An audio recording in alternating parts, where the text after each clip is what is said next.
Hello, friends. Welcome back to the channel. I hope you are finding some peace in your day, wherever you are. Today, I want to tell you a story that is very close to my heart. It is a story about family, about betrayal, and about the quiet strength we sometimes don't know we possess until we have no other choice but to use it. Before we begin, I want to ask you a question. A thought-provoking question, if I may. Have you ever stayed quiet to keep the peace, only to realize years later that your silence was actually costing you your soul? There is a saying that I think about often: we teach people how to treat us. It is a hard lesson to learn, especially when the people treating us poorly are the ones who are supposed to love us the most. My name is Annabelle Thompson. I am 28 years old now, and for most of my life, I was the quiet one. The one who didn't make waves. The one who accepted the scraps of affection left over after my sister had taken her fill. But 4 weeks ago, the music stopped. And in that silence, I finally heard the truth. It started with a piano. But of course, it wasn't just a piano. You know how it is with certain objects in our lives. They aren't just wood and wire, they are memories given physical form. This was a 1892 Steinway, a magnificent instrument that took up the better part of my grandmother Eleanor's living room. It had ivory keys that had yellowed slightly with age, like the pages of a well-loved book. It had a tone that was rich and dark, like coffee and chocolate mixed together. My grandmother, Eleanor, had promised me that piano since I was 7 years old. I can still remember the day. I was sitting on the bench next to her, my legs barely reaching the pedals, struggling through a simple scale. I was frustrated. I wanted to quit. But she put her hand over mine, her fingers were so strong then, so capable, and she said, "Annabelle, listen. The piano doesn't care if you are fast. It cares if you are honest. You play with your heart, child. And one day, this instrument will be yours. It will be your voice when you cannot find the words." That promise was the anchor of my childhood. In a house where I often felt invisible, that piano was the one place I felt seen. My parents, Richard and Diane, didn't understand that. To them, things were only valuable if they could be sold or shown off. They lived a life that looked perfect from the outside. The right country club memberships, the right cars, the right dinner parties. My sister, Megan, fit perfectly into that world. She was 4 years younger than me, beautiful, demanding, and the absolute center of my parents' universe. I was the music teacher. The one with the sensible shoes and the flexible schedule.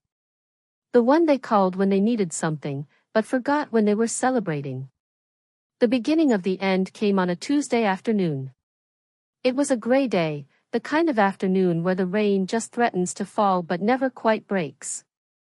I was in the middle of a lesson with one of my students, a little boy named Leo who was struggling with his rhythm, when my phone buzzed. It was my father. "Eleanor has had another heart attack," he said. There was no, "Hello, Annabelle." No softness in his voice to cushion the blow. Just the facts, delivered like a business report. "Is she?" I couldn't even finish the sentence. My chest felt tight. "She is stable," he said, impatient. "But they are moving her to hospice. The doctors say there is nothing more to be done. We are having a family meeting at the hospital in an hour. Don't be late." He hung up before I could ask which hospital, though I knew. It was always the same one. I canceled the rest of my lessons. I drove through the traffic with tears blurring my vision, my hands gripping the steering wheel so hard my knuckles turned white. I thought about Grandma alone in a sterile room. I thought about all the music we still had left to play. When I arrived at the waiting room, the scene that greeted me was cold enough to freeze the blood in my veins. My family was huddled in a corner. My father, Richard, stood with his arms crossed, looking at his watch. My mother, Diane, was clutching her designer purse like it was a lifeline, checking her reflection in the glass of a vending machine. And Megan.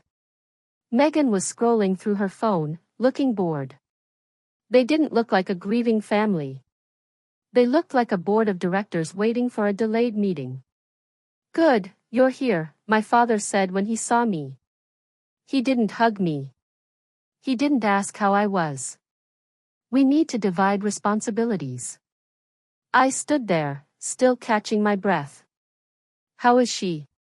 Can I see her?" In a minute, he waved his hand dismissively.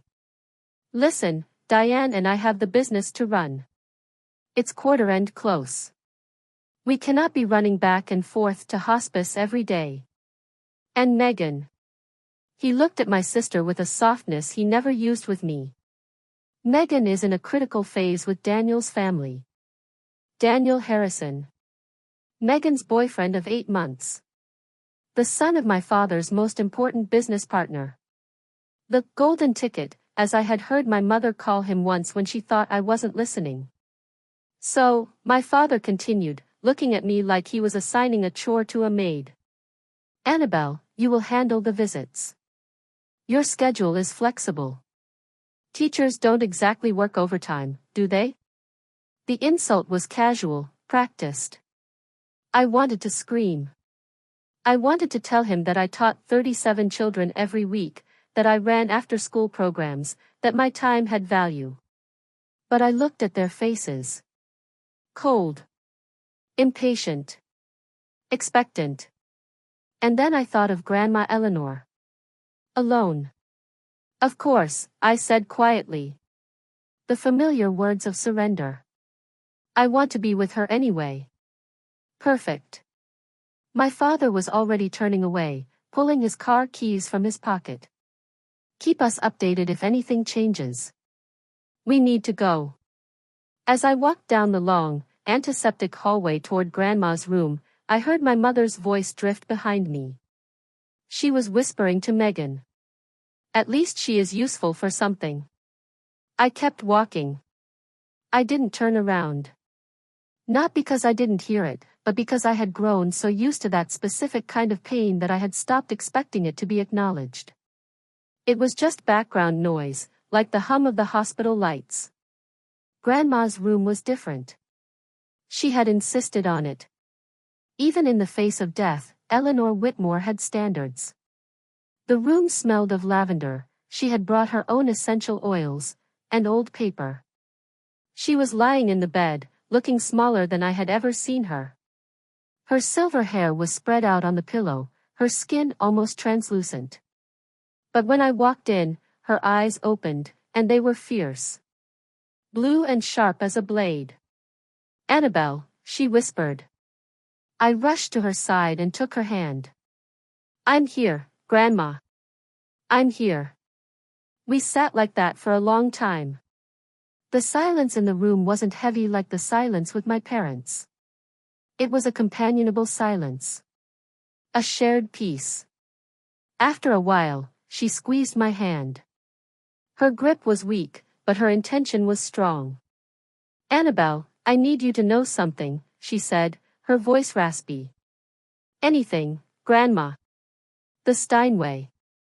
She paused, needing to catch her breath. "My mother's piano. The one from 1892. "I know it, Grandma." "It is yours," she said firmly. "I have already told Richard and Diane. I told them last month, at Sunday dinner. Do you remember?" I did remember. I remembered my father's jaw tightening. I remembered my mother exchanging a dark look with Megan.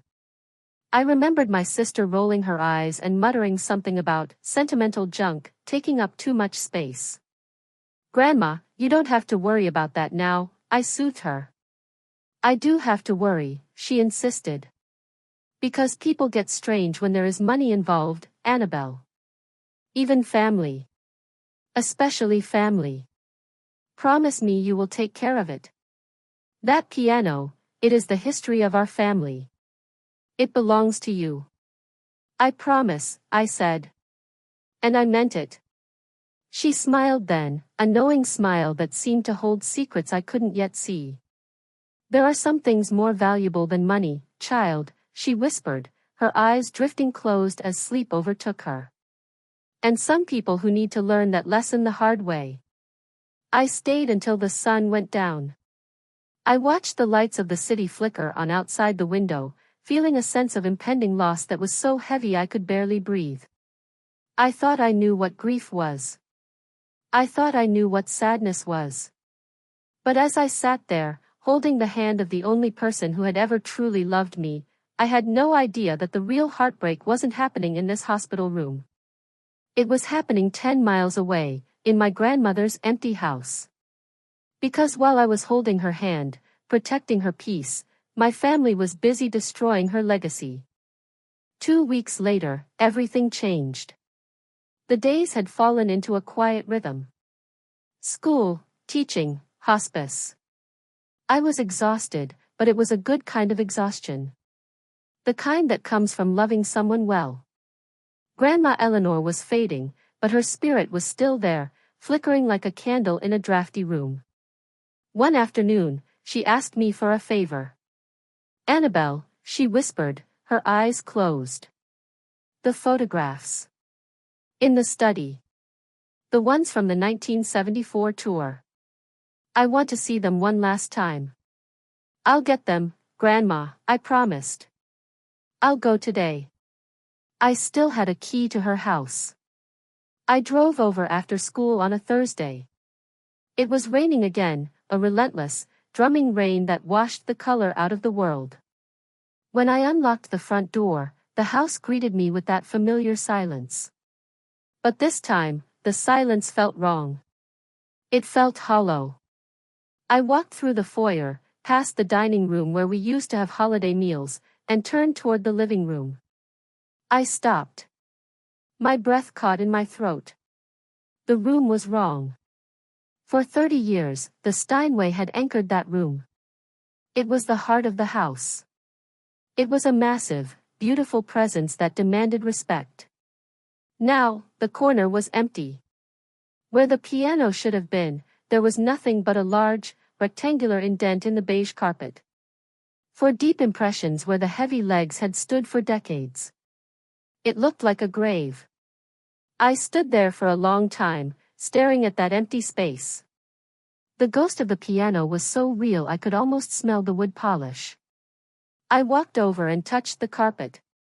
It was rough. Empty. Panic, cold and sharp, rose in my chest. Had there been a burglary? But nothing else was missing.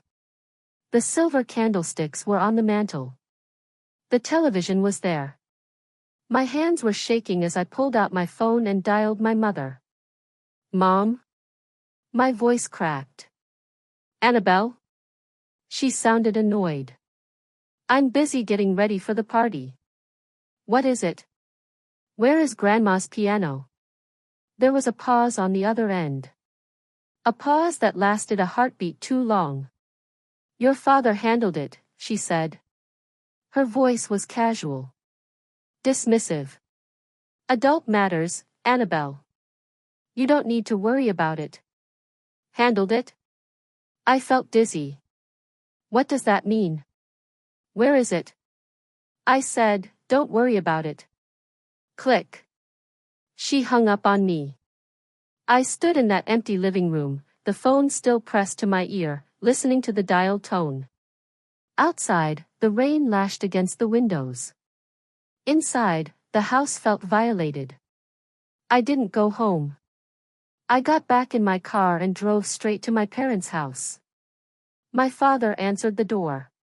He was holding a glass of scotch, the ice clinking against the crystal. He looked at me with a frown, as if I were a door-to-door salesman interrupting his evening. The piano, I said. I didn't even say hello. What did you do?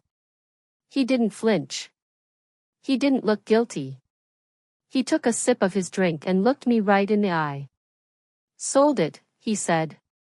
Got $95,000 for it.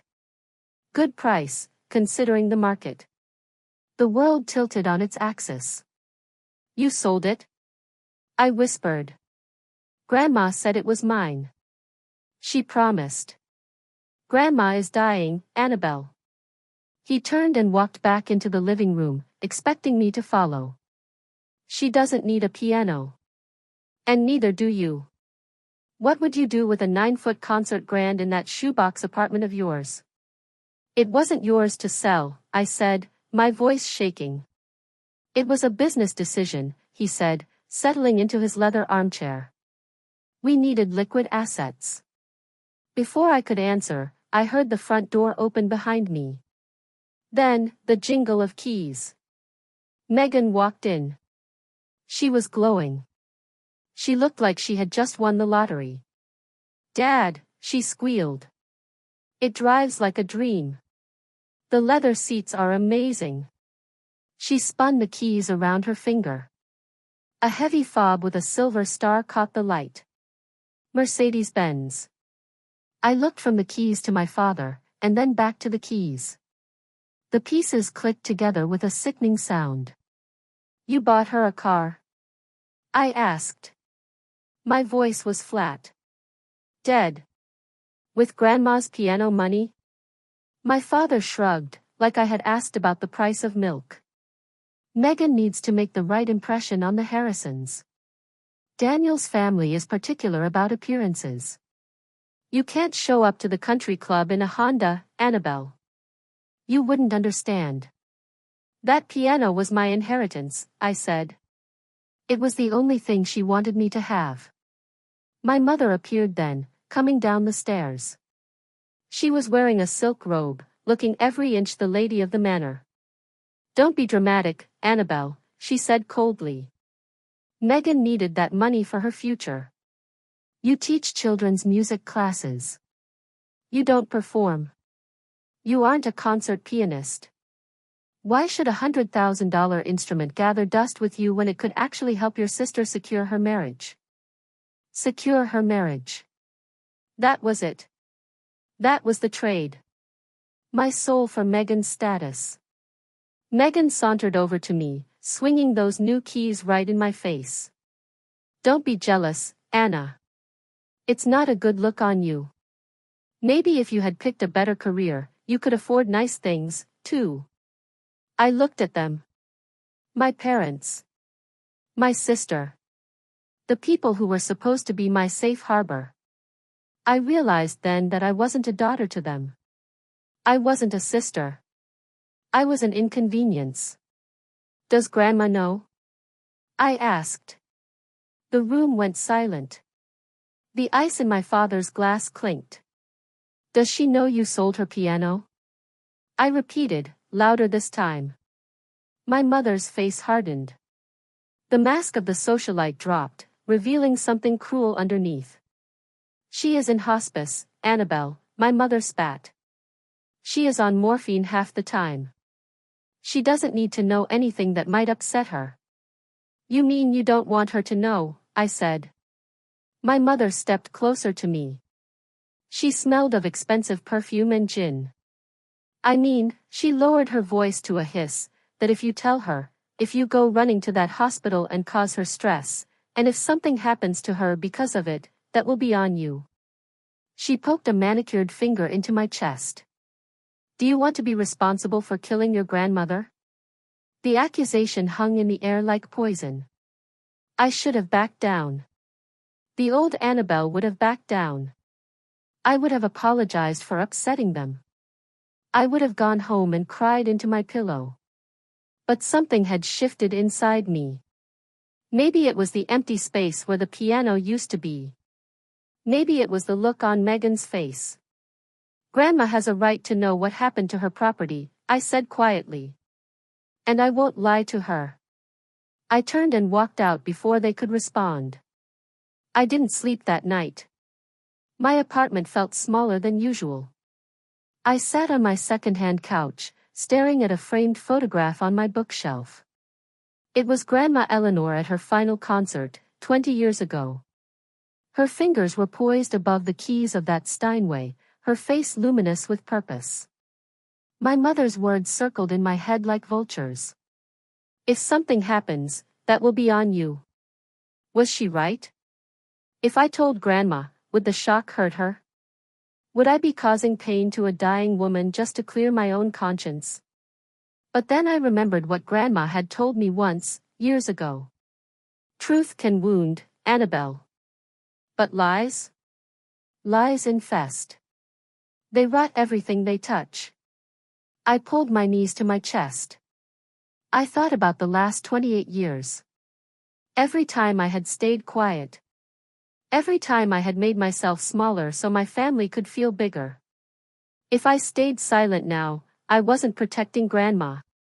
I was protecting the people who had stolen from her. I was becoming an accomplice to their theft. By 3 o'clock in the morning, I had made my decision.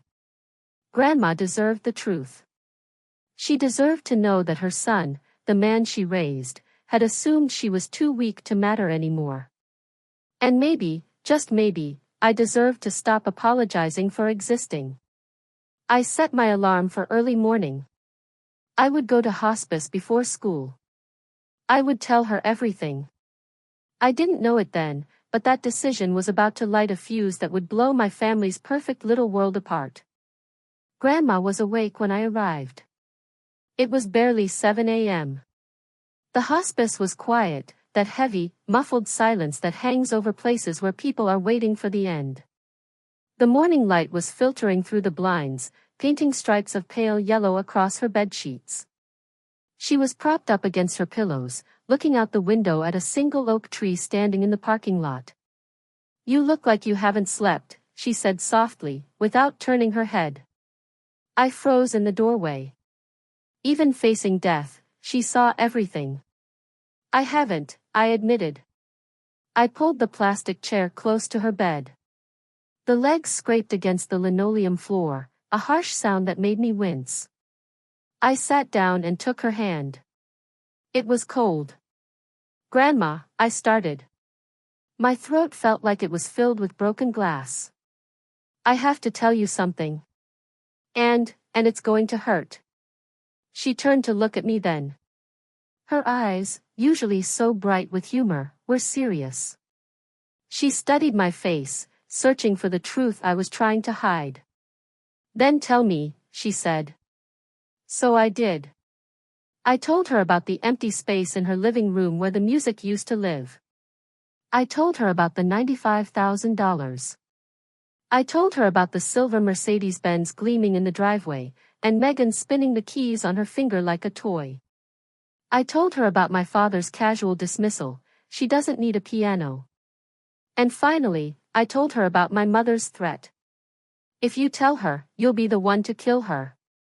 I let it all spill out, every ugly, jagged piece of it. I braced myself. I waited for the tears. I waited for her to gasp, to clutch her chest, to break down in the face of such betrayal. I was terrified I was about to watch her heart give out right in front of me. But that isn't what happened. Instead, Grandma Eleanor let out a long, slow breath. It wasn't a gasp of pain. It wasn't a cry of shock. It was a sigh.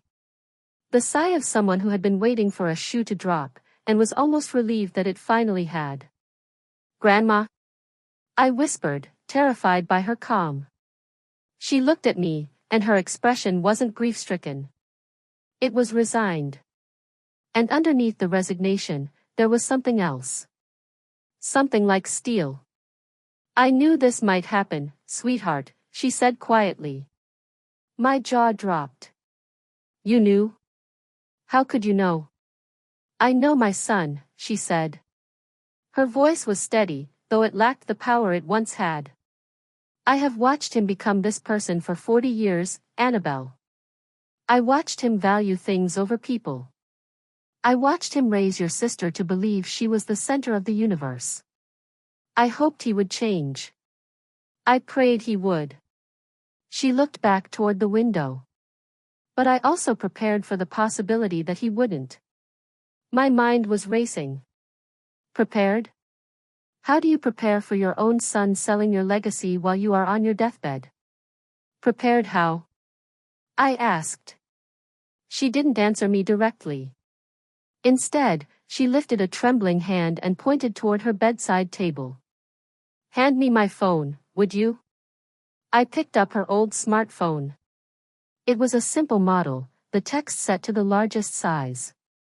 I passed it to her, confused. She didn't fumble. She scrolled through her contacts with a surprising amount of dexterity for someone so weak. She found a name. She pressed call. Then, she put it on speaker and laid the phone on her chest. 1 ring. 2 rings. 3. Then, a man's voice filled the small room. It was deep, measured, and sounded like old leather books and mahogany desks. Eleanor, the voice said. How are you feeling? Grandma closed her eyes. She took a breath. And then she said the words that would change the trajectory of my entire life. I'm dying, Harold. But I'm clear-headed. And it is time. A pause on the other end of the line. A heavy, knowing pause. I understand, the man said. Has the condition been met?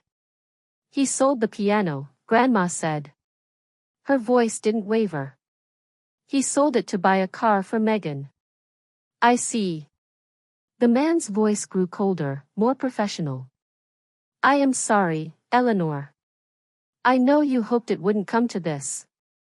So did I, she said. But hope is not a strategy, Harold. When? Sunday, the man said. Diane's birthday party. At your house. I will have the documents prepared. Thank you, old friend. She tapped the red button to end the call.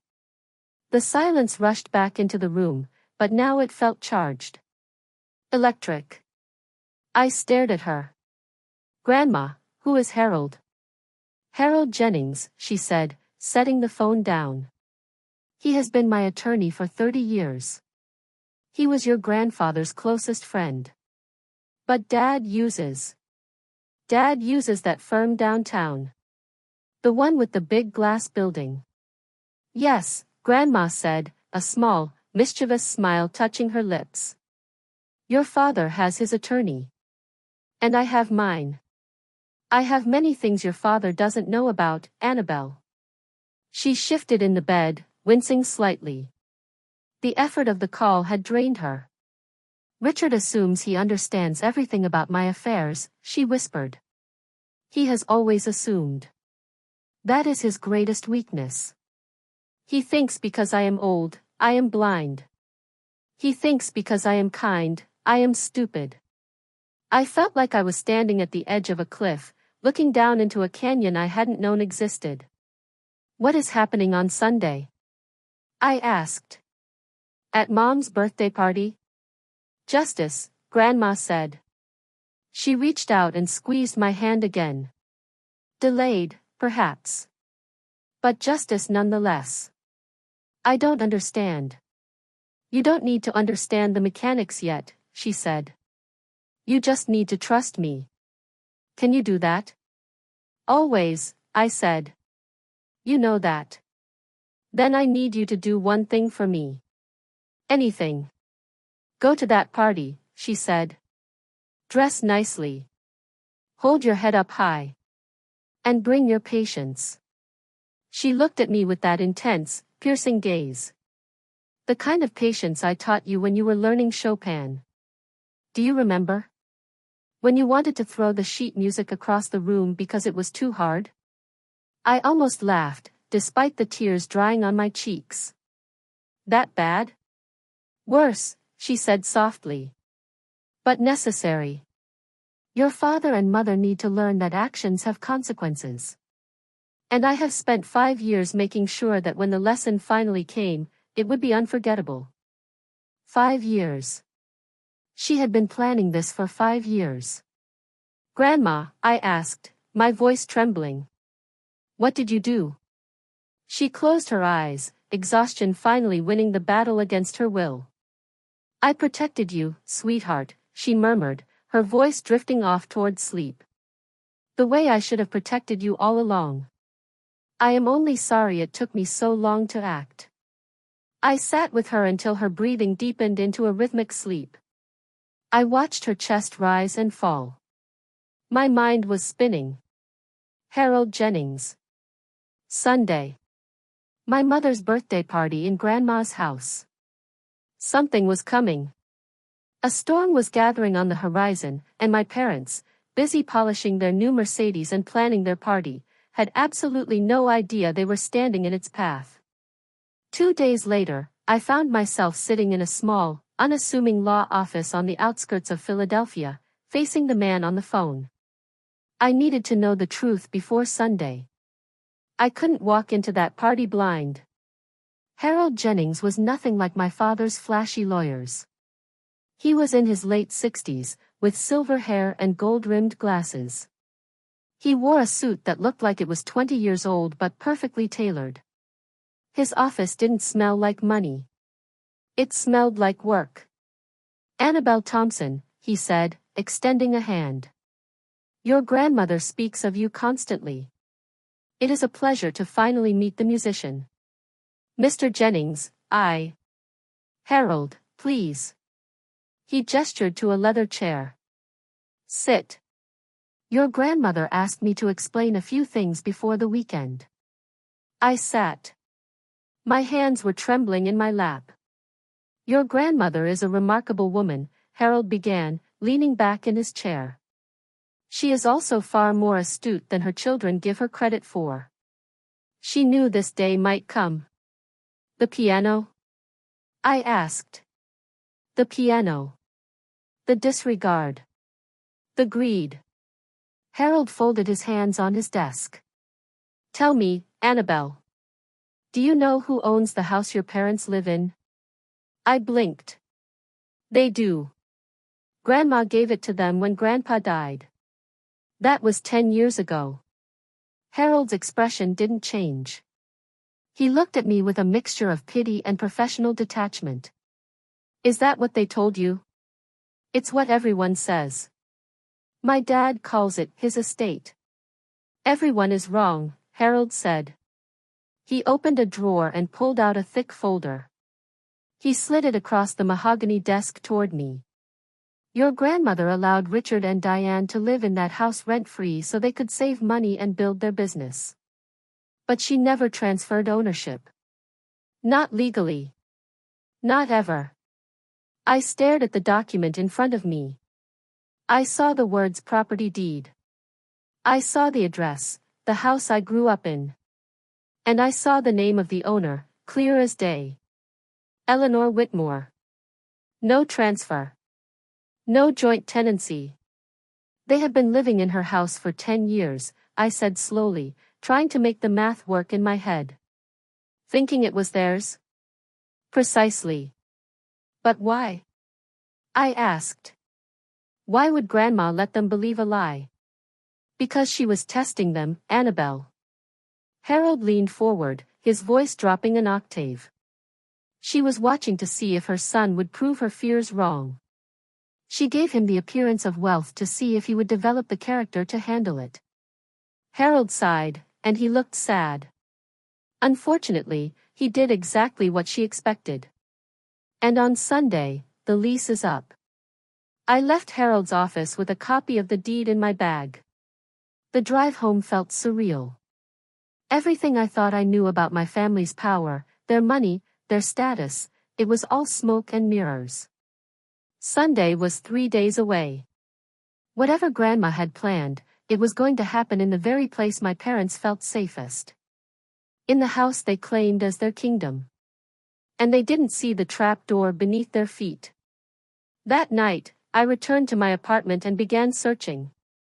Harold's words were ringing in my ears, but I needed to see it for myself. I needed to feel the physical proof of what was happening. Years ago, Grandma had given me a cardboard box filled with old family history. Photographs, letters, pressed flowers from her garden. I had kept it on the top shelf of my closet, safe but rarely opened. It felt too intimate, like reading someone's diary before they were gone. But now, I pulled it down. Dust motes danced in the light of my bedside lamp. I dug past the black and white photos of my grandfather, past the concert programs from 1980. And there, at the very bottom, I found it. A sealed envelope, yellowed with age. My name was written on the front in Grandma's elegant, looping script, "For Annabelle, when you need to understand." My fingers trembled as I broke the seal. Inside was a single photograph and a photocopy of a document. The document was a copy of the deed Harold had shown me. But clipped to the corner was a handwritten note from Grandma, dated 5 years ago. It read, "The house never left my hands, sweetheart. It was only borrowed. And some borrowers do not deserve the privilege of ownership." I read it 3 times. Then I sat on the edge of my bed and let the reality wash over me. Sunday's party was being held at Grandma's house. The same house my parents treated as their own dominion. The house where they had hosted dinner parties to impress clients. The house where they had sold the piano that sat in the living room like it belonged to them. But it didn't belong to them. It never had.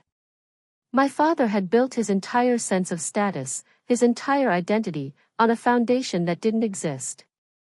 I thought about all the times he had lectured me about real assets and smart investments. All the times he had mocked my small apartment while standing in a home he didn't actually own. The irony was almost too perfect. And it was terrifying. I tucked the letter back into its envelope and set it on my nightstand. Sunday was 3 days away. I felt like I was holding a lit match in a room full of gasoline. The night before the party, Grandma called me one last time. Her voice was weaker than before. I could hear the effort every single syllable cost her. The fluid in her lungs was making it hard for her to breathe, but her mind was still razor sharp. "Annabelle," she wheezed. "Are you ready for tomorrow?" "I think so." I paused, looking out my window at the streetlights below. "Grandma, are you sure about this? It is Mom's 60th birthday. In front of all those people, it's going to destroy them." "That is precisely why it needs to be tomorrow," she said. She took a slow, rattling breath. "Your father sold my piano in front of everyone, Annabelle. He announced it at that family dinner last month like it was his decision to make. He didn't ask me. He didn't think about you. He assumed I was too weak to object and you were too quiet to matter." I closed my eyes. "I remember." "Then you understand why the lesson needs witnesses," she said. Her voice softened, losing its edge. "I am not doing this for revenge, sweetheart. Revenge is empty. It feeds nothing but bitterness. I am doing this because it is right. And because you deserve to be protected, especially after I am gone." Tears burned behind my eyes. "Grandma, I should have acted sooner." "No," she said firmly. "I watched how they treated you for years, and I kept hoping Richard would change. That was my mistake. Love made me blind for too long. But I am seeing clearly now." There was a long silence on the line. "I don't have much time left, Annabelle," she whispered. "The doctors say weeks, but I think it is less. I can feel the tide going out. So I need to know. Do you trust me?" "Always," I said. "More than anyone." "Then come tomorrow. Wear something that makes you feel strong. And no matter what happens, remember, you are not the villain in this story. You never were." We said goodnight. I held the phone against my chest for a long time after she hung up. Tomorrow would change everything. I just had to be ready to let it.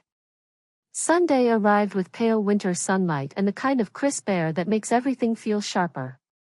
I drove to the house, Grandma's house, my parents' borrowed house. It looked festive. Someone had hung a massive, "Happy 60th Birthday" banner across the porch pillars. Cars lined the long driveway and spilled onto the street. Expensive cars. Mercedes, BMWs, Lexuses. The symbols of the tribe my parents so desperately wanted to belong to. I parked at the far end of the street and sat in my car for a moment, gathering myself. I had chosen a navy blue dress. It was simple, structured, and modest. I wore the pearl earrings Grandma had given me for my 21st birthday. I pinned my hair back. I looked in the rearview mirror and told myself, "You are Eleanor Whitmore's granddaughter. Act like it." This was armor. Armor for a battle I didn't fully understand yet. Inside, the house buzzed with about 30 guests. I saw aunts and uncles I only saw at holidays. I saw neighbors from the old days. I saw a handful of my father's business associates, men in suits holding tumblers of whiskey. I recognized Mr. Harrison near the fireplace. He was a tall, imposing man who always looked like he was judging the cost of your shoes. Daniel stood beside him, looking bored, with Megan clinging to his arm. But my eyes went immediately to the living room. The corner where the Steinway had stood for 30 years was still empty. But they had tried to hide it. Someone had placed a large, leafy potted plant there. A ficus, I think. It looked ridiculous. A leafy green apology for something that couldn't be apologized away. It was a band-aid over a bullet hole. My mother stood near the dining table in a red designer dress, accepting compliments like a queen receiving tribute. She looked happy. She looked victorious. My father hovered nearby, working the room with practiced charm. He was laughing, clapping men on the back, looking for all the world like the lord of the manor. And then, in the far corner, almost invisible among the loud crowd, I saw him. Harold Jennings sat in a high-backed armchair. His leather briefcase rested on the floor beside his leg. He wasn't drinking. He wasn't talking. He was just watching. He caught my eye across the room and gave an almost imperceptible nod. I nodded back. The game was on. My Aunt Margaret, Grandma's younger sister, appeared beside me. She looked frail, her face lined with worry. "Anna, sweetheart," she whispered, grabbing my arm. "How is Eleanor, really?" "Tired," I said honestly. "But she is still sharp." Aunt Margaret's eyes drifted to the empty corner with the potted plant. She frowned. "I noticed the piano is gone. Richard told me Eleanor wanted to sell it. That she needed the money for medical bills." I felt a flash of hot anger. Medical bills. My grandmother had better insurance than all of us combined. I opened my mouth to respond, to tell her the truth right then and there, but my father's voice cut through the crowd. Everyone, if I could have your attention, please." My father stood in the center of the living room. He raised a crystal glass, commanding the space. The room went quiet. "Today, we celebrate 60 wonderful years of Diane Thompson," he announced. Applause rippled through the room. My mother beamed, tilting her head graciously. "And," my father continued, his chest puffing out, "I also want to take a moment to share some exciting family news." My stomach dropped. I knew what was coming. As some of you know, our daughter Megan has been seeing Daniel Harrison, son of my dear friend and partner, James. He gestured toward Daniel, who smiled politely but looked like he wanted to be anywhere else. To celebrate her bright future, and to welcome her into adulthood properly, we have a special surprise. My father walked to the front door and threw it open. "Come outside, everyone." He led the entire party out onto the front porch. There, gleaming in the driveway under the winter sun, was the silver Mercedes-Benz. A massive red bow was perched on its hood like a cherry on a poisoned cake. "A gift," my father announced proudly, his voice booming for the neighbors to hear.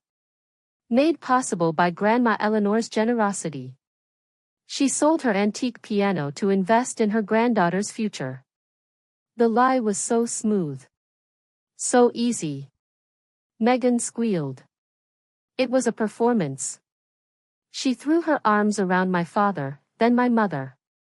She ran to the car and posed for photos, leaning against the hood, laughing.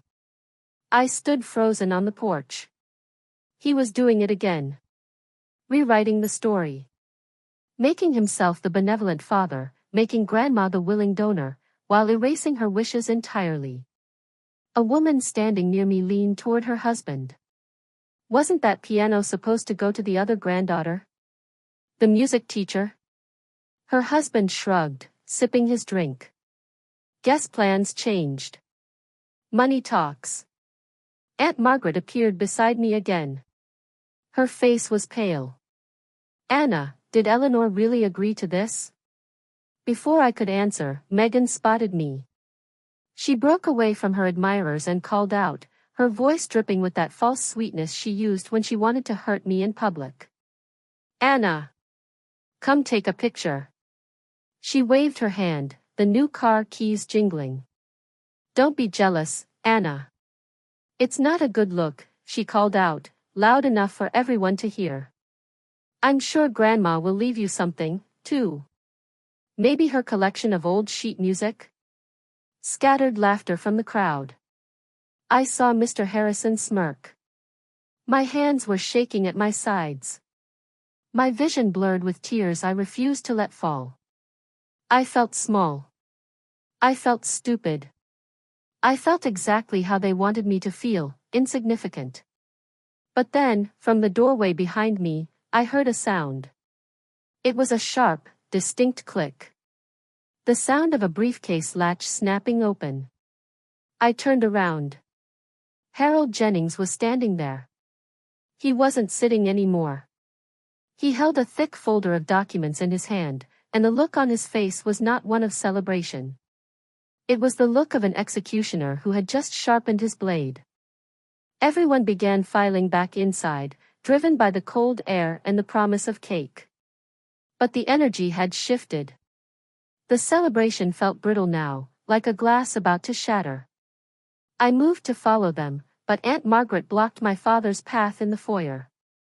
She was a small woman, usually quiet, the kind of person who sent handwritten thank you notes and baked cookies for the church bake sale. But today, she looked like a giant. Richard, she said. Her voice was steady, but I could see her hands trembling at her sides. I need to ask you something. My father's smile didn't waver, but his eyes went cold. He checked his watch. Can it wait, Margaret? We are in the middle of. Did you ask Eleanor before you sold that piano? The question landed like a stone in still water. Conversations nearby stuttered to a halt. A few guests lingering in the hallway turned their heads. Mother is in hospice, my father said smoothly, adjusting his cufflinks. She is not in a condition to make these kinds of decisions. We did what was best for her. I spoke with the doctors this morning. I spoke with her this morning, Aunt Margaret interrupted, her voice growing stronger. She is clear-headed, Richard. Completely lucid. And she told me you never asked her permission. You never even told her. More people were listening now. I saw Mr. Harrison frown near the fireplace. I saw Daniel shift uncomfortably, pulling his arm away from Megan. My mother pushed forward, her face flushed with a mix of wine and indignation. Margaret, this is my birthday, she hissed. Let's not make a scene. A scene? Aunt Margaret laughed, but there was no humor in it. Diane, your husband sold Eleanor's most precious possession without her knowledge and used the money for a luxury car. If anyone is making a scene, it is not me. The room had gone quiet. 30 pairs of eyes ping-ponged between my aunt and my parents.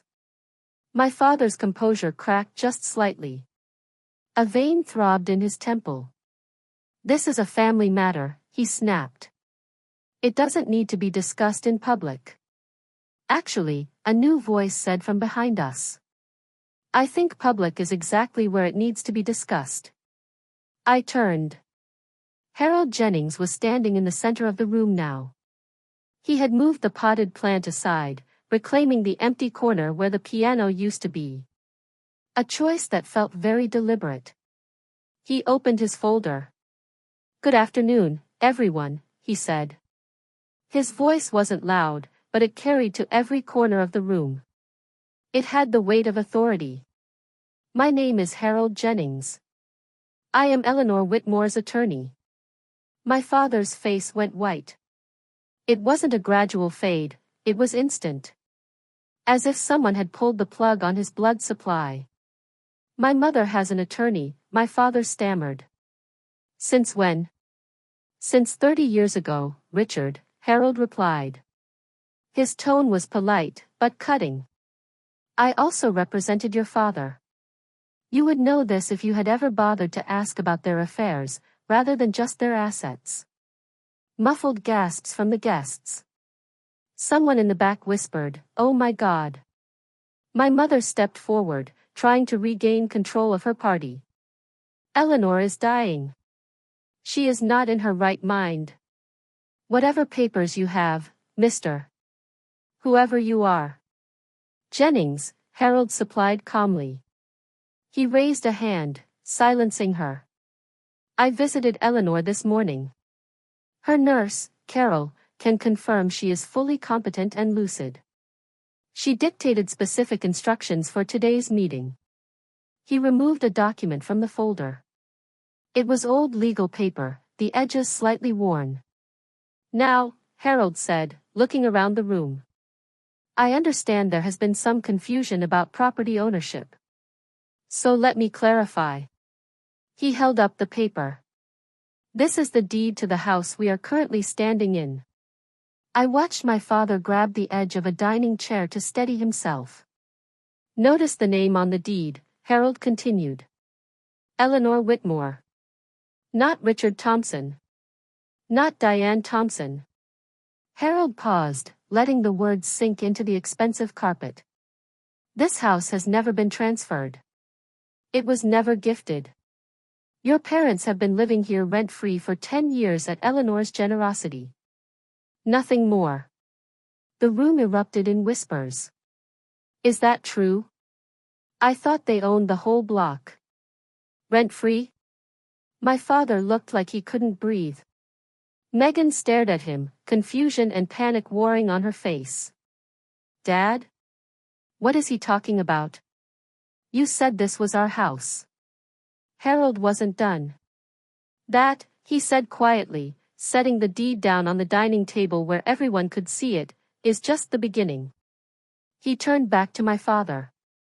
"For 10 years, you have enjoyed this property without paying rent, utilities, or property taxes, all covered by Eleanor's accounts. You have treated it as your own. You have even made modifications without permission." He glanced up at the modern crystal chandelier my mother had installed last year. "Legally, Mr. Thompson, you are tenants at will.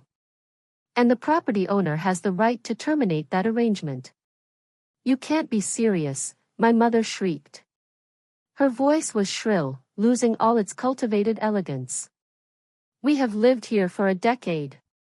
We have invested in this house." "Invested without authorization," Harold corrected gently. "Any improvements you have made without written consent belong to the property owner. That is standard property law." Harold looked at Mr. Harrison, who was now stepping away from my father, creating a distinct physical distance between them. "I should also mention," Harold added, almost casually, "that Pennsylvania law takes property fraud quite seriously. Representing someone else's property as your own, particularly to secure business loans or partnerships, can have significant legal consequences." I saw Mr. Harrison's expression shift from confusion to cold calculation. He was looking at my father differently now. Not as a partner, but as a liability. The empire my father had built on borrowed prestige was crumbling before our eyes. The foundation was sand, and the tide had just come in. "This is impossible," my father whispered. "Mother said, she promised." "She promised you a place to live," Harold said. "She never promised you the title. There is a difference, Richard." A difference you should have respected. Megan grabbed Daniel's arm. This is insane. Dad, tell them. Tell them this is some kind of sick joke. But my father couldn't speak. He was staring at the deed on the table like it was a death warrant. Harold reached into his folder again. Now, he said, pulling out a second document, this one thicker, bound in blue paper. We come to the matter of the trust. What trust? My father managed to choke out. 5 years ago, Harold announced, Eleanor Whitmore established a separate trust, independent of the will that was shared with your family. This trust was created specifically to protect her most valuable assets in the event of. He paused delicately, adjusting his glasses. Financial misconduct. Financial misconduct, my mother sputtered. We are her family. Family members can still commit misconduct, Mrs. Thompson, Harold said. As recent events involving a certain antique piano have demonstrated. Harold opened the blue document. Per the terms of this trust, the following assets are irrevocably assigned to a single beneficiary, the property we are standing in. Eleanor's financial investment accounts. And all items of sentimental value, including the 1892 Steinway piano. He looked up. His gaze swept over the crowd, over my parents, over my sister, and settled directly on me. The sole beneficiary is Annabelle Rose Thompson. The silence that followed was absolute.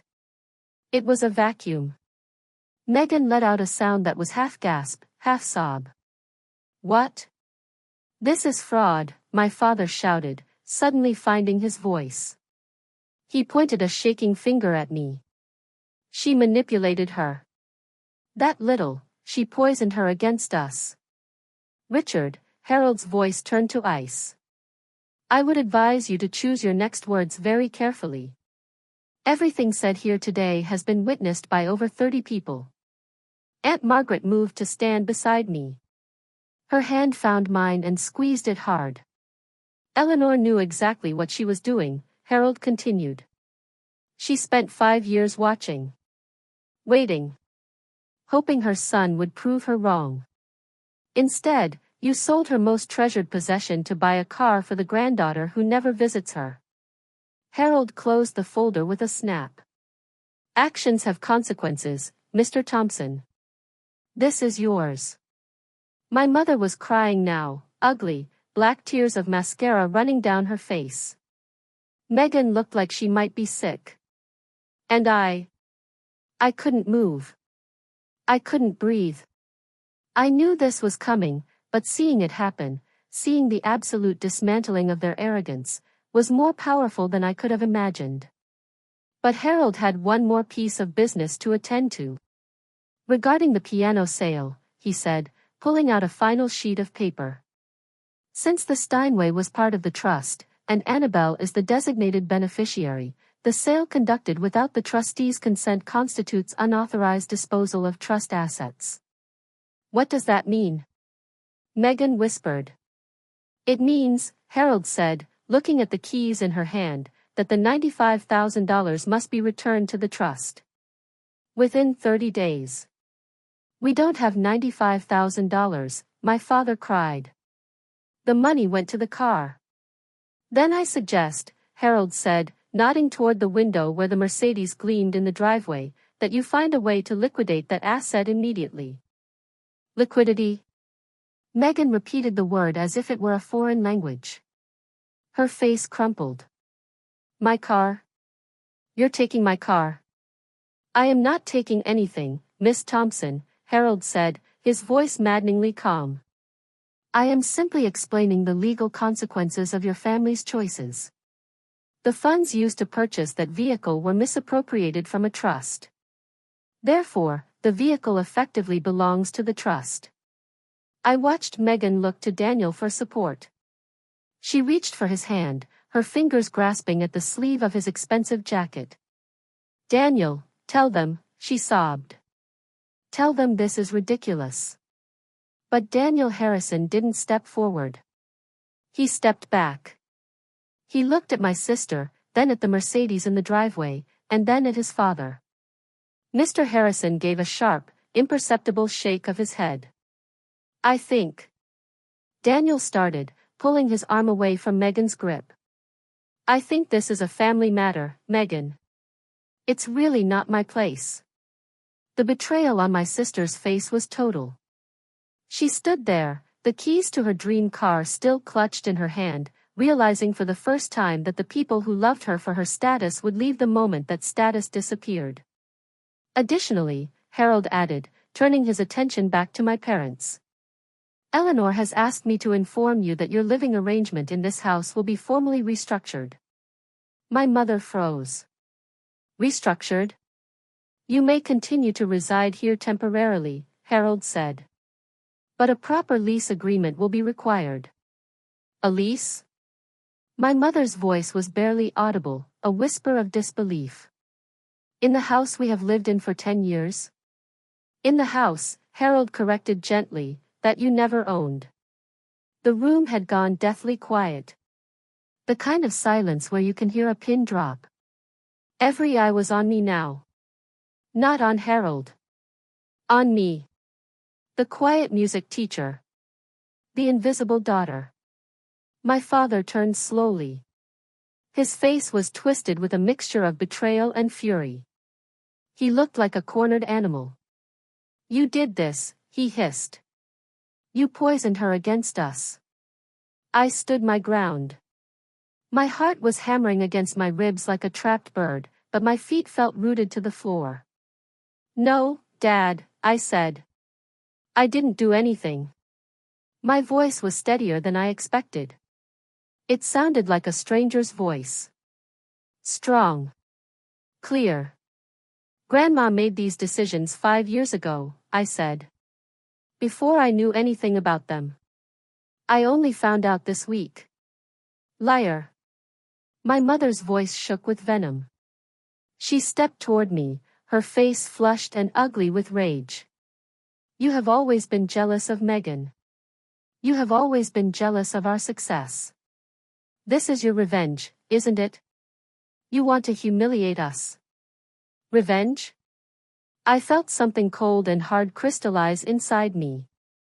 It wasn't anger. It was clarity. I didn't sell Grandma's piano without asking her, I said, my voice rising just enough to carry over the murmurs of the crowd. I didn't take $95,000 that wasn't mine and spend it on a car for myself. I took a step forward, meeting my mother's gaze. I didn't lie to everyone in this room about where the money came from. And I am not the one who said, at least she is useful for something, when I agreed to visit Grandma every day while she was dying. Gasps rippled through the crowd. I saw a neighbor cover her mouth with her hand. Aunt Margaret's hand tightened on mine, anchoring me. I am not the one who hung up on me when I asked where the piano went, I continued, the words pouring out of me now, unstoppable. And I am not the one who threatened me, saying I would be responsible for killing Grandma if I told her the truth. The accusation hung in the air. My mother flinched as if I had slapped her. I spent 28 years being invisible in this family, I said. I accepted it. I accepted the scraps. I accepted being the afterthought. Because I thought that is what love required. Shrinking yourself to make others comfortable. I looked at my father, who was staring at the floor. I looked at my mother, who was trembling. I looked at Megan, who was still crying over her doomed Mercedes. But Grandma taught me something different, I said softly. She taught me that loving yourself means standing up for what is right. Even when it costs you everything. I took a deep breath. The air in the room felt lighter suddenly. So, here is what I want you to understand. I am not apologizing anymore. I am not staying silent anymore. And I am done pretending everything is fine when it isn't. The room was absolutely still. Then, slowly, awkwardly, the movement began. Mr. Harrison cleared his throat. Well, he said to the room at large. I believe it is time we were going. He didn't say goodbye to my father.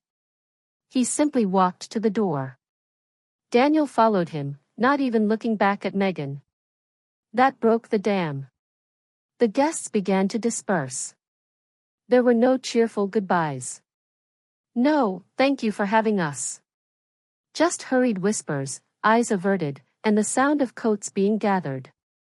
They fled the scene of the disaster as quickly as they could. Within 10 minutes, the house was empty. The birthday cake sat untouched on the sideboard. The "Happy 60th" banner drooped sadly over the porch. The silence that returned was heavy, suffocating. Harold Jennings closed his briefcase. He walked over to me and pulled me aside, near the empty corner. "Annabelle," he said quietly. "We need to discuss the next steps." I nodded. I felt surreal, like I was watching myself from outside my body. The adrenaline was fading, leaving me shaking. "Legally, you have several options," Harold said so only I could hear. "You are the trustee. You control the property. You could demand immediate eviction. Given the fraud and the misuse of assets, no judge would deny it. Your grandmother would support whatever you decide." I looked across the room at my parents. My father had collapsed into a chair, his head in his hands. He looked old. Defeated. The arrogance was gone, stripped away by the truth. My mother stood frozen by the window, watching the last of the cars drive away. Mascara streaked her face. She looked like a statue of misery. Megan had disappeared, probably running to her room to mourn the life she thought she had. They looked broken. Part of me, a small, wounded part of me that remembered being 7 years old and ignored, wanted to twist the knife. I wanted to tell Harold to throw them out. I wanted to make them feel every ounce of the pain they had caused me over 28 years. I wanted them to know what it felt like to have nothing. But then I looked at the empty space where the piano used to be. I thought about Grandma Eleanor. "Revenge is empty," she had told me. "It feeds nothing but bitterness." I didn't want to be like them. I refused to let their cruelty turn me cruel. "I don't want to throw them out," I said slowly. "Not immediately." Harold raised an eyebrow. "Are you certain? After everything they said?" "Yes." I took a breath. "Here is what I want." I looked at my father's slumped form. "The $95,000 gets returned within 90 days, not 30. I will give them time to sell the car and figure out the finances without ruining them completely." Harold nodded, taking notes on a small pad. "They can stay in the house," I continued. "With a formal lease agreement.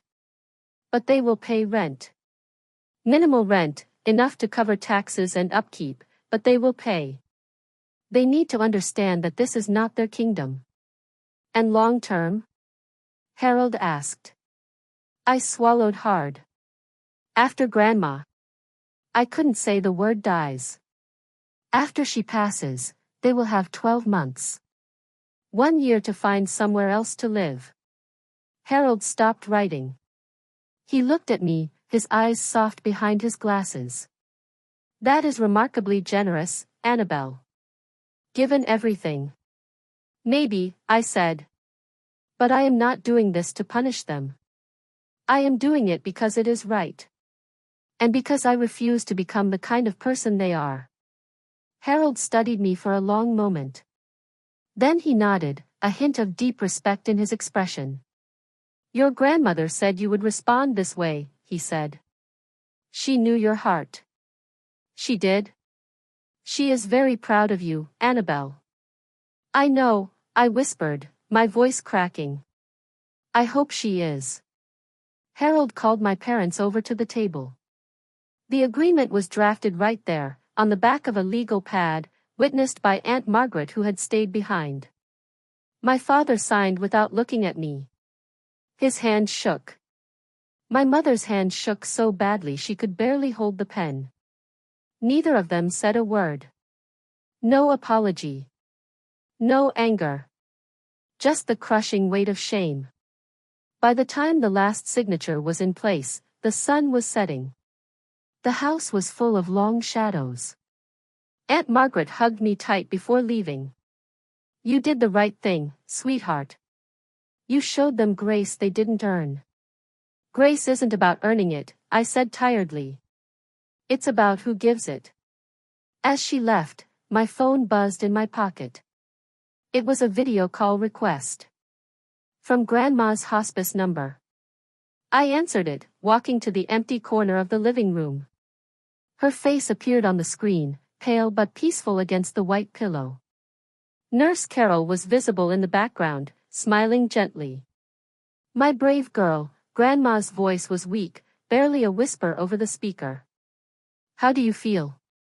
"Terrified," I admitted, sliding down to sit on the floor where the piano bench should have been. "And relieved.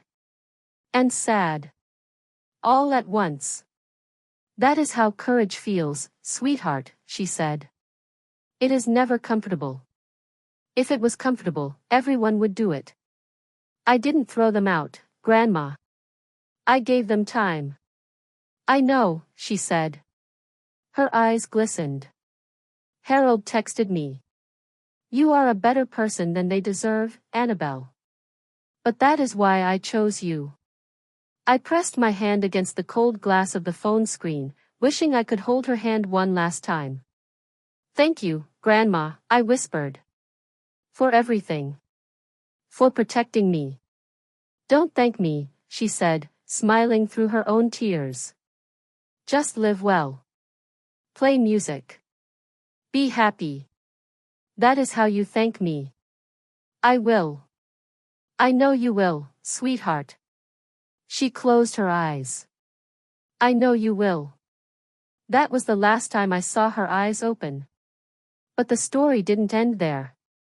Because while I had found my voice, the real work, the work of rebuilding a life from the ashes, was just beginning.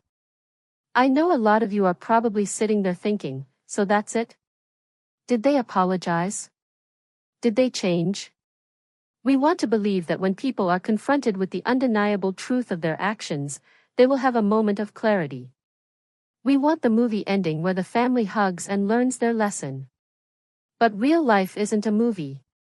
And people who have spent a lifetime building a fortress of lies don't just tear it down because they got caught. They usually just try to build higher walls. The honest answer to, did they change, is complicated. Not every story has a perfect ending, but every story has a lesson. Before I tell you what happened in the silence that followed that day, I want to ask you something personal. Have you ever had to set a boundary with family that felt like you were cutting off a limb? How hard was it to stick to it when the guilt set in? Drop your story in the comments. I read every single one, because I think we learn best when we realize we aren't walking this path alone. The first week after the party was chaos. You see, news travels fast in small, exclusive social circles. The story of what happened at Diane Thompson's 60th birthday didn't stay in the living room. It leaked out.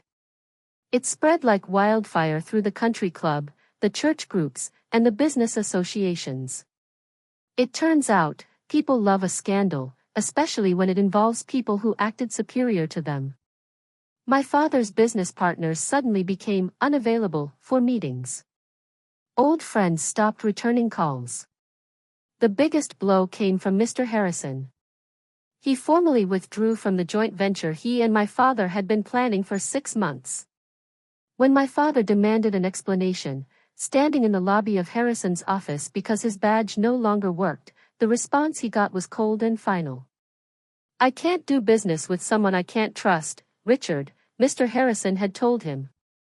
"If you would deceive your own mother on her deathbed, what would you do to a partner when the numbers get tight?" The deal would have been worth over $200,000. Gone. In an instant. My father had built his reputation on the appearance of stability. But reputation is like glass. It takes years to forge, but only 1 second to shatter.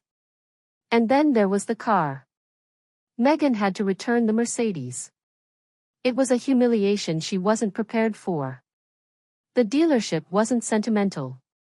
They only offered her $80,000 for the return, $15,000 less than my parents had paid just days before. Depreciation, the salesman told her, probably hiding a smirk. As soon as you drove it off the lot, it lost value. My parents had to write a check for the difference just to pay back the trust.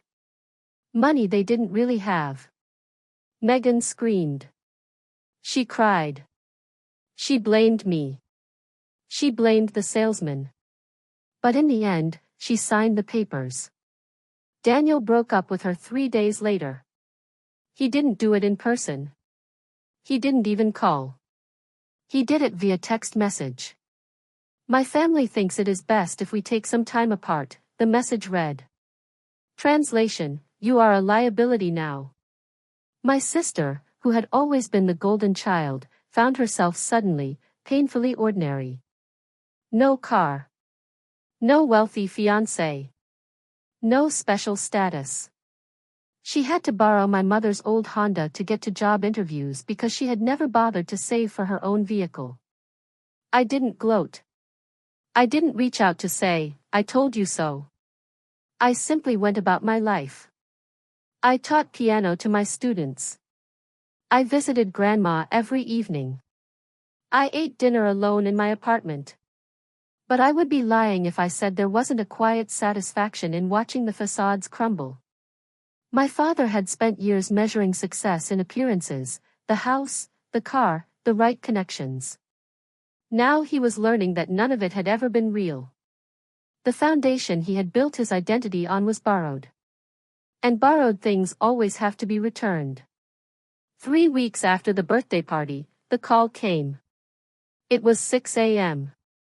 The sky was still dark, that deep, bruised purple before dawn. You should come now, Nurse Carol said gently. She is asking for you. I drove faster than I should have. The roads were empty. The world was asleep. But inside my car, everything was loud. My heart was pounding a rhythm of panic and grief. Grandma's room was quiet when I arrived. The morning light was just beginning to filter through the curtains, casting soft golden shadows across her bed. Her breathing was shallow. Her face was paper-thin, the skin almost transparent. But her eyes were open. When she saw me, she smiled. It wasn't a big smile, she didn't have the energy for that, but it reached her eyes. My Annabelle, she whispered. I rushed to her. I'm here, Grandma. I'm here. Come sit with me. I took her hand. It felt so fragile, like holding a bird. I was afraid that if I squeezed too hard, I might break her. I have something to tell you, she said slowly. Something I should have said years ago. What is it, Grandma? You don't have to say anything. I do, she insisted. I am sorry. I blinked, tears spilling onto my cheeks. Sorry for what? You gave me everything. For not acting sooner. A single tear slipped down her cheek, following the deep lines of her face. I watched how they treated you, year after year. I saw the difference. I saw the neglect. And I kept hoping Richard would change. I kept hoping Diane would see your value. She took a ragged breath. I made excuses because I didn't want to believe my own son could be so empty. I let you carry the burden of their indifference for too long. It's not your fault, I said, kissing her hand. You were the only one who saw me. Maybe not entirely my fault, she whispered. But I could have done more. I could have protected you earlier instead of waiting until I was dying to teach them a lesson. She squeezed my hand weakly. I am sorry, sweetheart. You deserved better parents. You deserved to be celebrated. You celebrated me, I said fiercely. You gave me music. You gave me love. You gave me the knowledge that I was worth something. That is more than they ever gave me in 28 years. She smiled then, and for a moment, she looked like the grandmother I remembered from my childhood. Strong. Radiant. Full of life. "I am so proud of you, Annabelle," she said. "You have a good heart. But you finally learned to guard it. You taught me that it is okay to say no. You taught me that," I corrected her. "Then I did something right." Her eyes fluttered closed. Her breathing slowed. "I am tired now, sweetheart," she murmured. "Play for me." There was no piano in the room. So I hummed. I hummed the melody of Chopin's Nocturne in E-flat major. The song she loved best. I sat there, humming through my tears, holding her hand as the sun rose higher in the sky. Grandma Eleanor passed away that morning, peacefully, with the sound of music in her ears and my hand in hers. The funeral was held 5 days later at the small stone church she had attended for 50 years. Per her wishes, it was simple. No elaborate floral arrangements. No ostentatious displays of wealth. Just music, memories, and the people who truly loved her. I played the piano during the service. Not the Steinway, that was gone, but a modest upright that the church had owned for decades. It was slightly out of tune in the upper register, but it had a warm, honest sound. I played the Nocturne. I poured every ounce of my grief, my love, and my gratitude into those keys. I let the music say the things that words couldn't. The church was half full. Aunt Margaret sat in the front row, tissues clutched in her hand, weeping openly. Grandma's friends from her performing days filled several pews. White-haired women with straight backs and elegant hands, who remembered when Eleanor Whitmore had been a name that meant something in the classical music world. And then there were my parents. They sat in the back row, separated from the rest of the family by 10 rows of empty pews. They didn't approach me before the service. They didn't look at me. My mother wore dark sunglasses that hid her eyes completely. My father stared straight ahead at the altar, looking like a man attending his own sentencing. Megan wasn't there at all. Too emotionally fragile, my mother had explained to a neighbor outside. She couldn't handle the stress. I delivered the eulogy. I stood at the pulpit, looking out at the faces of people who had known Grandma. I spoke about her music. I spoke about her wisdom. I spoke about her quiet strength. I spoke about how she taught me that love wasn't about grand gestures or expensive gifts. It was about showing up. Day after day. It was about choosing to see someone for who they really were. I didn't mention the piano. I didn't mention the deed. I didn't mention the drama. The funeral wasn't the place for that. Grandma wouldn't have wanted it. After the service, as the guests were filing out, my father started walking toward me. I saw him hesitate. He took one step, then another. He looked at me, and for a second, I saw something in his eyes that looked like regret. Or maybe it was just fear. He opened his mouth to speak. But then my mother grabbed his arm. She whispered something in his ear, her face tight and hard, and she pulled him away. He didn't fight her. He let her lead him out the side door, away from me. He never made it across the room. Maybe he wanted to apologize. Maybe not. I will never know. But as I watched the heavy oak door close behind them, I realized I had already made peace with the fact that some apologies never come. And honestly, some apologies aren't needed anymore. I didn't need his words to validate my grief. I didn't need his permission to mourn her. I walked out into the sunlight, took a deep breath of the cold air, and felt a strange, new sensation. I was alone. But for the first time in my life, I wasn't lonely. Because I was finally free. 6 months later, I did something I never thought I would do. I moved into the house. Grandma's house. My parents' estate. Now, just my home. It felt strange at first. Walking through the front door with my boxes, I felt like an intruder. Every room held a memory. The dining room where we had those tense holiday meals. The foyer where my father had announced the new car. The living room where the confrontation had happened. For the first few weeks, I tiptoed around. I slept in the guest bedroom, the room I had used as a child, because the master bedroom still felt too much like them. But houses are living things.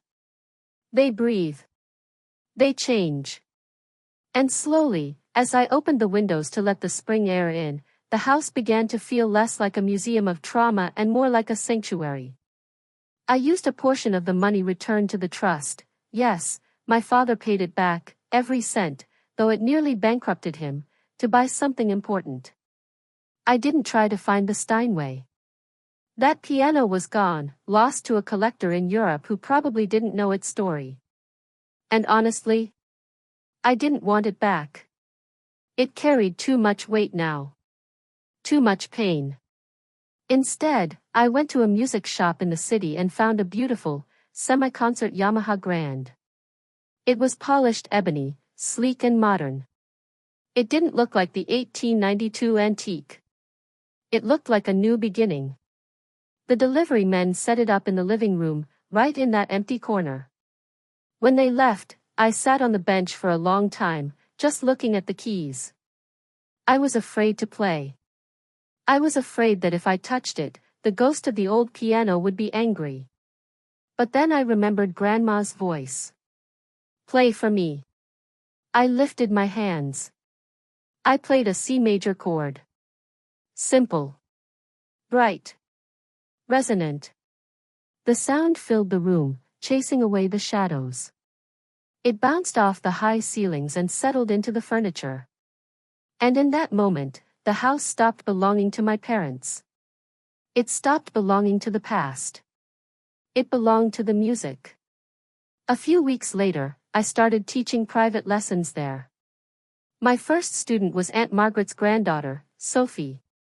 She was 8 years old, with bright, impatient eyes and hair that refused to stay in its braids. She reminded me so much of myself at that age, full of energy, desperate to run before she could walk. Okay, Sophie, I said, sitting beside her on the bench. Middle C, find it for me. She poked the key with a chubby finger. Ping. Good. Now, let's try a scale. Slowly. She stumbled through it, her brow furrowed in concentration. She missed a note, sighed, and tried again. And when she finally played the scale perfectly, from bottom to top, she turned to me with a smile that lit up the entire room. I did it, Aunt Anna. I felt a lump in my throat. Tears pricked my eyes. You did, I whispered. You really did. Hearing a child's laughter in that house, a house that had been so serious, so cold for so long, was the final cleansing ritual. The ghosts of my parents' ambition were exorcised by the clumsy, joyful notes of an 8-year-old girl. Speaking of my parents, they didn't wait the full 12 months I had offered them. They moved out 2 months after Grandma died. It happened quietly. One weekend, a moving truck appeared in the driveway. No fancy movers this time. Just 2 guys and a truck. My father said they couldn't stay. He told Aunt Margaret that living there was too painful. He said the house was full of memories he couldn't face. I think the truth was simpler. I think they couldn't stand the daily reminder of what they had lost. They couldn't stand walking through a house that legally belonged to the daughter they had underestimated. Every room was a mirror reflecting their failure back at them. They bought a small condo across town. It was in a decent complex, but it was nothing like the estate. 2 bedrooms. No garden. A shared parking lot. My father's business had shrunk significantly. After the scandal with Mr. Harrison and the loss of trust in the community, he had to downsize. He let go of his staff. He moved his office to a smaller, cheaper building. He was still working, still trying to keep up appearances, but the swagger was gone. My mother, she changed, too. She joined a different social club in a neighboring town, one where people didn't know the Thompson family history. She tried to reinvent herself. But you can't run away from who you are. We didn't speak often. There was no big, dramatic cutting off. I didn't block their numbers. I didn't file a restraining order. We just drifted. It was a distance born of necessity. Some gaps are just too wide to bridge. You can't build a relationship on a foundation of sand, and you certainly can't build one on a foundation of theft and lies. I wasn't bitter anymore.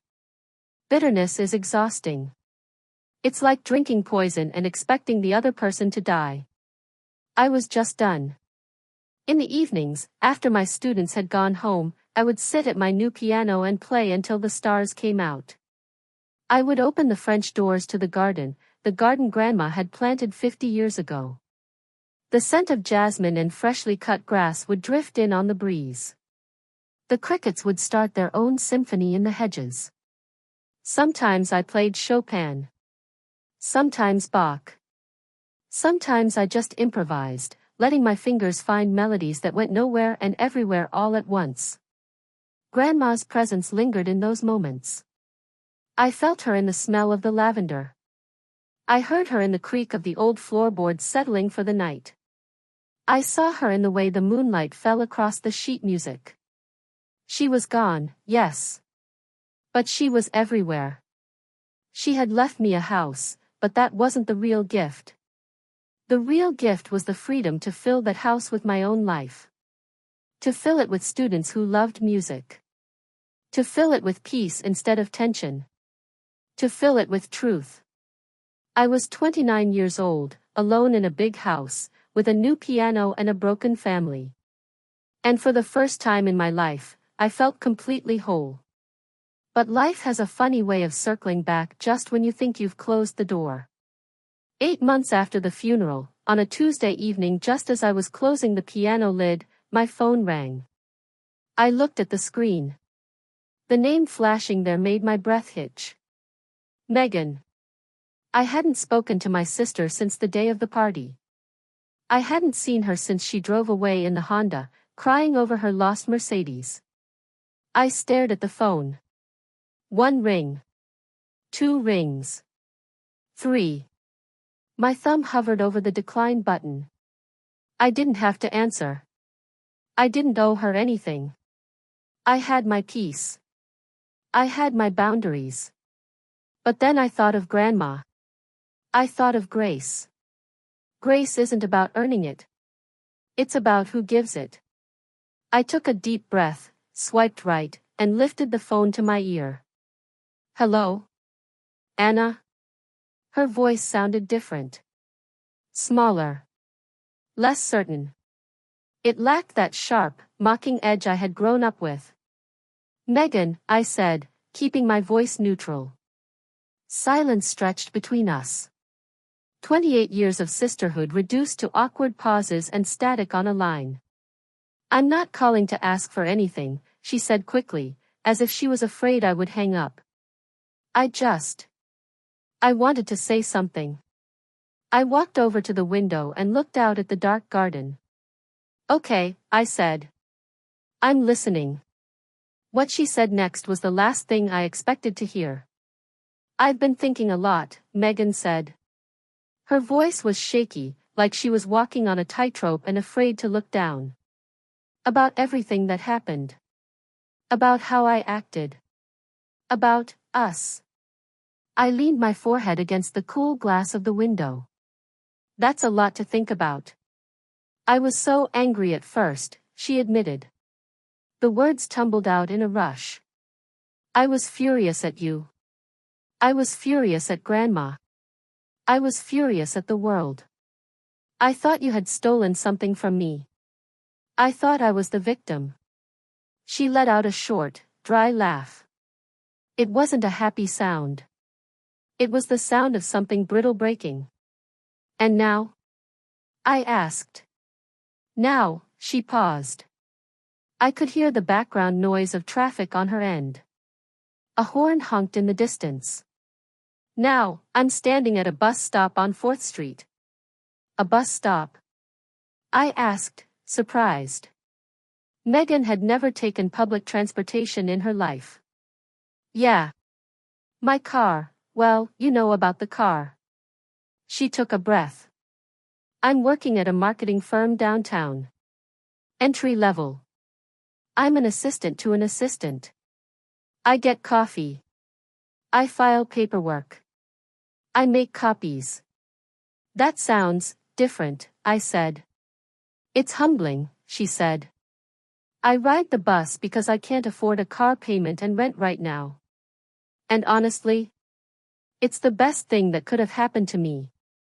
I didn't say anything. I just let her talk. I knew that if I interrupted, the moment might shatter. I've started going to therapy, she said softly. That actually made me turn away from the window. Therapy?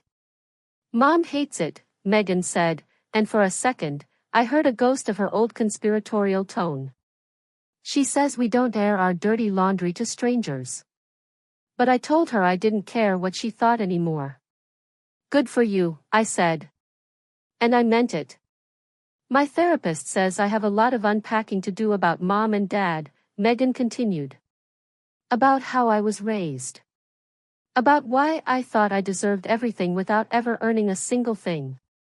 She sighed, a heavy, shuddering sound that traveled through the phone line and settled in my chest. Turns out, she whispered, being the favorite isn't actually a gift, Anna. It's a trap. I closed my eyes. It was a truth I had never considered. I had spent my whole life envying her. Envying the attention, the praise, the easy path she seemed to walk. I had never stopped to think that while I was being neglected, she was being disabled. My parents had crippled her with their expectations and their spoiling. They had taught her that the world owed her a living, setting her up for a failure that would be devastating when it finally arrived. I had learned to survive. She had never learned to swim. I'm glad you're working through it, I said. My voice was gentle. It takes a lot of courage to look in the mirror. I'm not asking you to forgive me, Megan said hurriedly. Her voice cracked. I know I don't deserve that. Not yet. Maybe not ever. I said some horrible things to you. I treated you like you didn't matter. You did, I agreed. I wasn't going to lie to make her feel better. That was the old way. The new way was truth. I just wanted you to know, she said, crying now. I wanted you to know that I understand now why you did what you did. Why Grandma did what she did. She wasn't punishing me. She was trying to wake me up. She loved you too, Megan, I said softly. She just couldn't reward behavior that hurt other people. She wanted you to be better than Dad. I know, she sniffled. I know that now. We sat in silence for a long moment. It wasn't the comfortable silence I had with Grandma, but it wasn't the hostile silence of the past either. It was a tentative silence. The silence of a truce. If you ever want to talk, I said slowly, measuring my words carefully. I am willing to listen. But trust takes time to rebuild. I can't just flip a switch. I understand, she said. I don't expect you to. Good. Well, she said. My bus is coming. I have to go. Okay. Be safe. Anna? Yeah. I really am sorry. I know, Megan. Thank you for telling me. We hung up without saying, I love you or goodbye. Not out of coldness, but because neither of us knew how to say those words and mean them yet. We were strangers sharing a bloodline, trying to figure out if we could ever be friends. But as I put the phone down, I felt a weight lift off my shoulders that I hadn't even realized I was carrying. Some doors, once closed, open very slowly. The hinges are rusty. The wood is warped. But they can still open. It is spring now, a full year since Grandma entered hospice. A full year since the music stopped and then started again. Tonight, I sit at my piano as the sun sets over the garden. The windows are open, and a warm breeze carries the scent of jasmine and freshly cut grass into the room. The light is turning that magical, golden color that makes everything look like a painting. I place my fingers on the keys. I play Grandma's favorite nocturne. The one she performed at her final concert 20 years ago. The one I hummed to her as she took her last breath. The notes drift through the empty house, filling the silence with something softer than grief. I think about everything that has happened in the last 12 months. I think about the betrayal that felt like a knife in my back. I think about the reveal in the living room, the look on my father's face when the house of cards collapsed. I think about the boundaries I never thought I would have the courage to set. I think about Grandma. Her strength. Her patience. Her quiet determination to protect me, even when I didn't know I needed protecting. I think about my parents in their small condo, rebuilding a life that will never be quite what they imagined.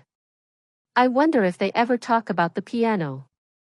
I wonder if they ever miss me. I think about Megan riding the bus, sitting next to strangers, learning for the first time what it means to earn her way in the world. I hope she finds herself. I really do. I don't hate them. Hate takes too much energy. Hate ties you to the person you are hating just as tightly as love does. But I don't need them anymore either. And that is a kind of freedom I never expected to find. The nocturne ends. The final notes hang in the air, vibrating against the strings, then fade into the evening quiet. I look at the photograph sitting on top of the piano. It is Grandma Eleanor at 60. She is radiant. Her head is thrown back in laughter, her fingers poised over the keys of the Steinway. "I'll never play again," she had said when her arthritis got too bad. But she played through me. She played through the lesson she taught us all. "I'm doing okay, Grandma," I whisper to the empty room. "I'm more than okay." Somewhere, in the rustle of the leaves or the hum of the wind, I like to think she hears me. I close the piano lid. I stand up and walk to the window. The stars are just beginning to emerge, pinpricks of light in the darkening sky. I don't have the original piano. I don't have the family I thought I had. But I have something better. I have myself. I have boundaries. I have a life built on truth instead of silence. And that is the real inheritance Grandma left me. And that brings us to the end of my story. It wasn't the story I expected to tell when I was 28. If you had asked me 5 years ago what my future looked like, I would have told you I'd be teaching in a small studio, maybe visiting my parents on Sundays for polite dinners, quietly accepting my place in the background. I would have told you that the Steinway was just a dream I wasn't allowed to touch.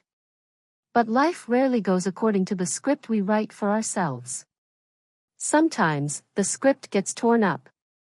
Sometimes, the stage catches fire. And sometimes, that fire is the only thing that clears the ground for something new to grow. I often think about the piano. The original one. The 1892 Steinway that started this entire war. I used to wonder where it ended up. Is it in a concert hall in Vienna? Is it in a collector's private vault in Tokyo? Is it gathering dust in a warehouse somewhere, unplayed and unloved? For a long time, the thought of it being lost made my chest ache. It felt like I had lost a limb. But lately, I have come to realize something important. Something I want to share with you, because I have a feeling some of you need to hear it just as much as I did. We spend so much of our lives holding on to things. We hold on to heirlooms. We hold on to houses. We hold on to titles and bank accounts and the right kind of car to park in the driveway. We convince ourselves that these things are our legacy. We think that if we can just pile up enough wood and wire and brick, we will matter. We will be remembered. My father thought that. He thought the Mercedes was a symbol of love. He thought the estate was a symbol of power. But things are just things. They break. They rust. They get sold. They get lost. The Steinway was beautiful, yes. But it wasn't the music. The music was inside Grandma. And she poured it into me. And now, I am pouring it into Sophie, and into every other student who sits on my bench and learns that it is okay to make a mistake as long as you keep playing. That is the legacy. The legacy isn't the object. The legacy is the truth you live by. I look at my life now, and it is quiet. It is simple. I don't have the grand inheritance my parents fought so hard for. I don't have the social standing. I don't have the approval of the people who were supposed to love me unconditionally. But I have peace. And let me tell you, friends, peace is expensive. It costs you people. It costs you comfort. It costs you the illusion that everything is fine. But it is the only thing in this world worth buying. I know many of you watching this have your own stories. I have read your comments on other videos. I see the pain you carry. Maybe you are the black sheep of your family. Maybe you are the one who had to walk away to save your sanity. Maybe you are the one who stayed and fought, only to realize you were fighting for people who wouldn't cross the street to help you. It is a lonely feeling, isn't it? It feels like you are the only one who sees the cracks in the wall. It feels like you are crazy for demanding respect when everyone else is content with silence. But I want you to know something. You are not crazy. And you are not alone. Standing up for yourself isn't selfish. It is sacred. Drawing a line in the sand and saying, "This far, no further," is the most loving thing you can do for the child you once were. The child who didn't have a voice. Grandma Eleanor taught me that. She waited until the very end of her life to teach it, but she taught it. She showed me that love isn't about letting people walk all over you. Love is about wanting better for them, and for yourself. Sometimes, the most loving thing you can do is let people face the consequences of their own actions. It wasn't cruel to take the house back. It wasn't cruel to demand the money. It was the only way to break the cycle. If I had let them keep it, if I had stayed silent one more time, nothing would have changed. My father would still be living a lie. My sister would still be trapped in the delusion that the world owed her everything. And I would still be the invisible girl, shrinking in the corner. By speaking the truth, I set us all free. Even if they didn't want to be freed. I still play the piano every night. When the house is quiet and the world outside slows down, I sit at my Yamaha.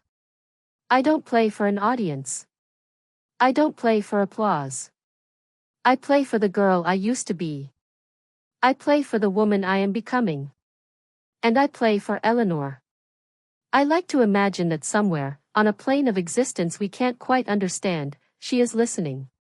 She is sitting in a comfortable chair, smelling of lavender and old books, nodding her head to the rhythm. She doesn't care if I miss a note. She doesn't care if the tempo is perfect. She just cares that I am playing. She cares that I am finally, truly, heard. Thank you for listening to my story. I know it was a long one. I know it wasn't always easy to hear. But thank you for staying with me until the final measure. If this story resonated with you, if you saw a piece of your own life reflected in the keys of my piano, I would love to hear from you. Drop a comment below. Tell me about a time you had to choose your own peace over someone else's expectations.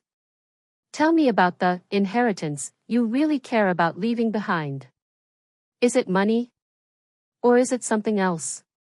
I read every single comment. This community we are building here, this little corner of the internet where we tell the truth about our lives, it means the world to me.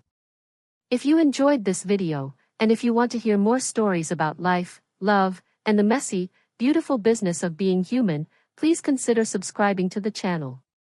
It helps me keep the lights on and the music playing. And if you know someone who needs to hear this, someone who is struggling to find their voice in a crowded room, maybe share this story with them.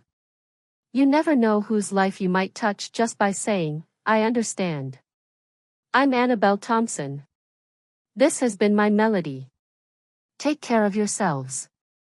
Take care of your peace. And remember, the music never really stops. You just have to be brave enough to play it. Goodbye, and see you in the next video.